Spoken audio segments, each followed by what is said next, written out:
It's next man up for the Detroit Lions offensive line, and Aaron Glenn is encouraged by what he saw from the defense.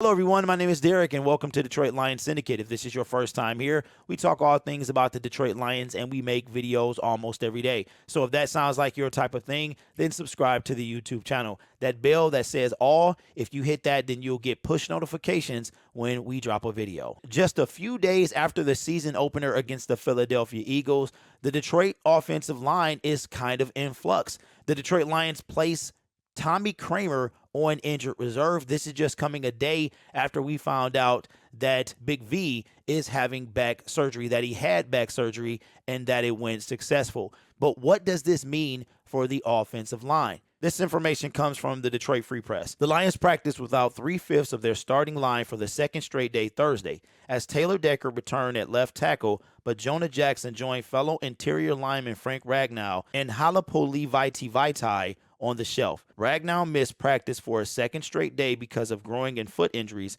while Jackson suffered a finger injury in practice Wednesday.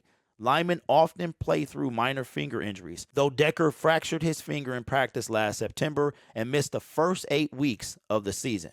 So it's very possible that we don't see the starting 5 members of our offensive line as a unit this season. But after facing the Eagles in week 1 and what's going on with our offensive line, the Detroit Lions make a move for Coyote Awosika coming from the Philadelphia Eagles practice squad. Awosika, who plays both right guard and right tackle, signed with the Eagles as an undrafted free agent in 2021 out of Buffalo and spent most of last season on their practice squad. He appeared in one game at tackle late in the season and was re-signed to the practice squad after spending training camp with the Eagles this summer. So it's only week 2 and we've had 2 offensive linemen placed on injured reserve, which means that neither one of those guys can come back until at least October at the very earliest. And we're going to have Jonah Jackson, Logan Stenberg, and now Coyote Awosika on probably starting one of these games coming up very soon. So this is going to be a very interesting time for the Detroit Lions.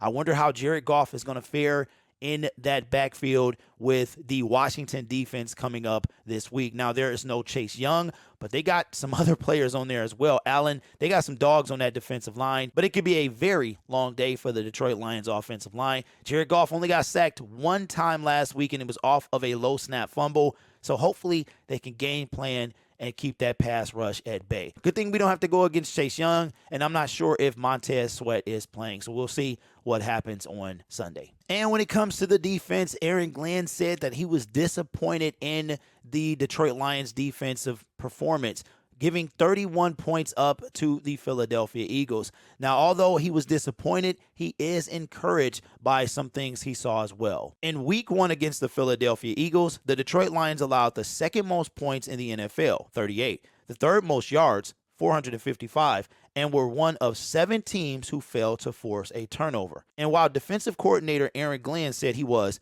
disappointed with the defensive performance, he also wanted to be clear that there were a lot of encouraging things he took from his unit against the Eagles. Chief among those positives was the energy the defense brought to the field, although at times that turned out to be a negative too. Highly encouraged, and I say that because when you watch the tape, you see a group of men that came out very excited, probably overexcited, and some of the responsibilities kind of went out the window, Glenn said. When you go back and you watch the tape, and as far as the run game is concerned, a number of that were these third down runs where, man, we had Jalen Hurts corralled, and he just made a move, and he made guys miss, Glenn said. But with a young roster, some of this week 1 excitement and pregame jitters should fade as the season progresses. Glenn is confident the team will play more disciplined ball going forward. I think going into the second game, we will be more calm, and we will get back to just doing our responsibility and doing our job, Glenn said. The Detroit Lions defense being overly excited is very true. We saw rookie Aiden Hutchinson miss several tackles where he was in the backfield and he had Jalen Hurts dead to rights. It was a lot of times that the defense, linebackers, defensive linemen, we had Jalen Hurts dead to rights and running backs as well, and we let them escape and get first downs on third down. Ford Field selling out for the first time since 2017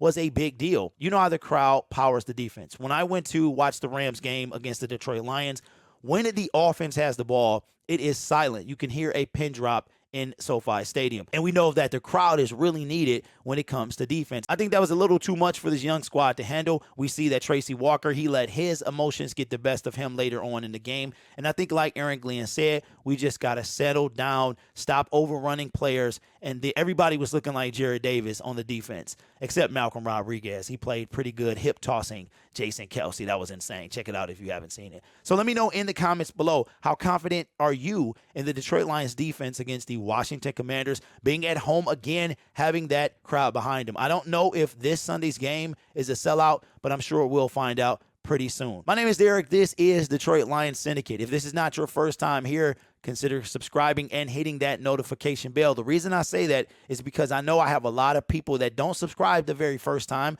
which is understandable. You got to kind of see what I'm made of, feel me out a little bit, and then decide if you're going to subscribe later. So if it's been quite like a week, a month, or whatever, then subscribe to the YouTube channel, because we're going to have much more to come on this channel. Live stream watch parties. We're going to have call-in post-game shows, and you want to make sure that you are here for that. You guys are awesome. Take care of yourself, and as always, go Lions.